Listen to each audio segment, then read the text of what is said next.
يا حبيبي Jangan lupa tonton, subscribe, like, and share. حبيبي سلام حبيبي سلام عليك. Bertafakkurlah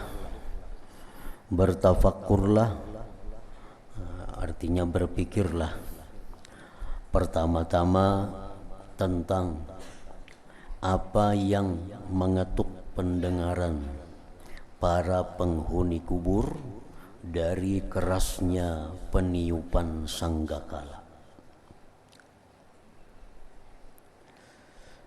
Karena sesungguhnya itu adalah sekali teriakan yang menjadikan kubur-kubur terbuka dari kepala orang-orang yang meninggal dunia, lalu mereka melompat sekaligus.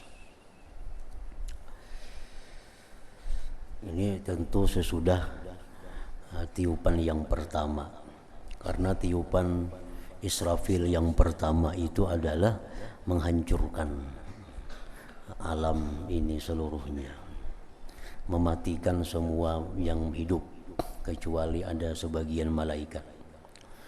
Nah, 40 tahun kemudian malaikat Israfil disuruh meniup kembali sangkakala itu. Nah, tiupan yang kedua inilah yang sampai ke dalam kubur, mereka melompat keluar dari kubur.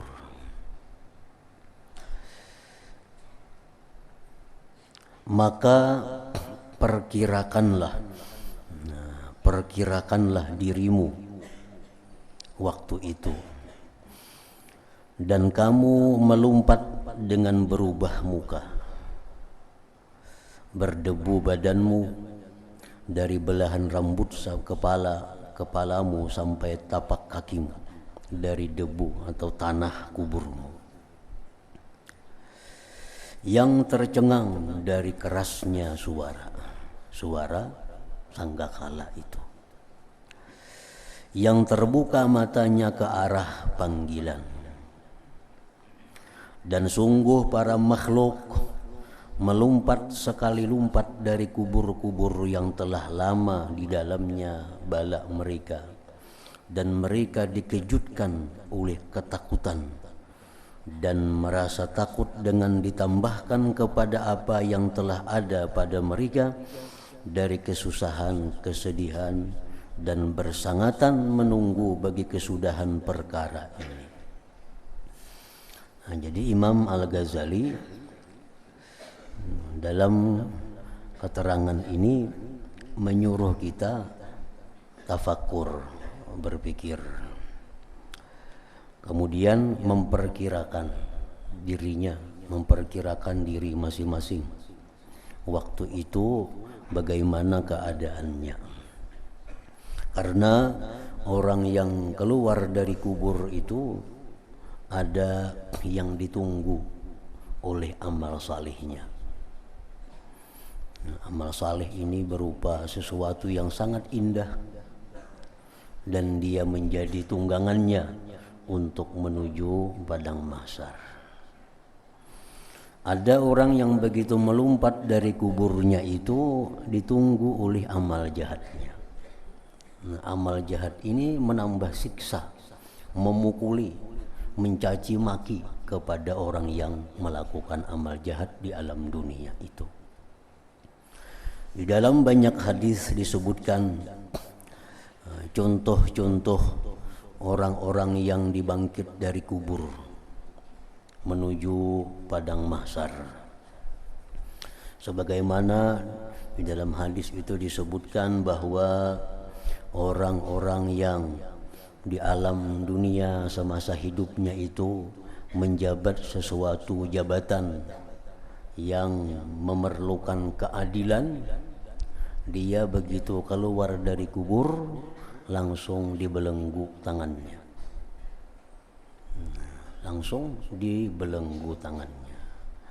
sampai menuju hisab. Berapa lawasnya? Apabila dia adil, nah hanyar dilepas belenggu itu.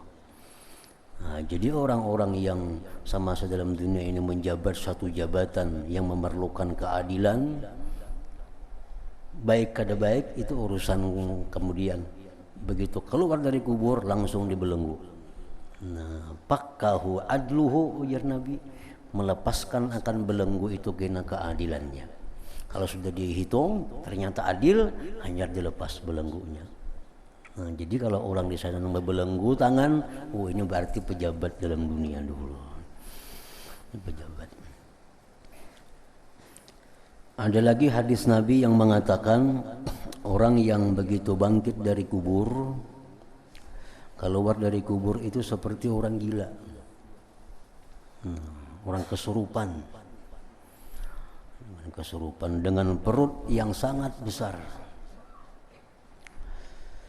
Nah, mereka itu diseret menuju padang mahsyar.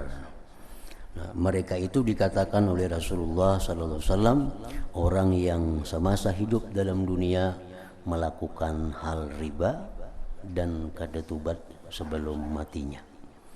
Nah, orang yang dalam dunia bekerja atau melakukan perbuatan riba, perbuatan yang diharamkan Allah, nah, itu kena dibangkit dari kubur seperti orang yang kesurupan, yang perutnya ganal kada kau berjalan, sehingga disirit sambil dipukuli sampai menuju padang mahsyar. Ini belum lagi terjadi hitungan-hitungan, belum terjadi hisab-hisab.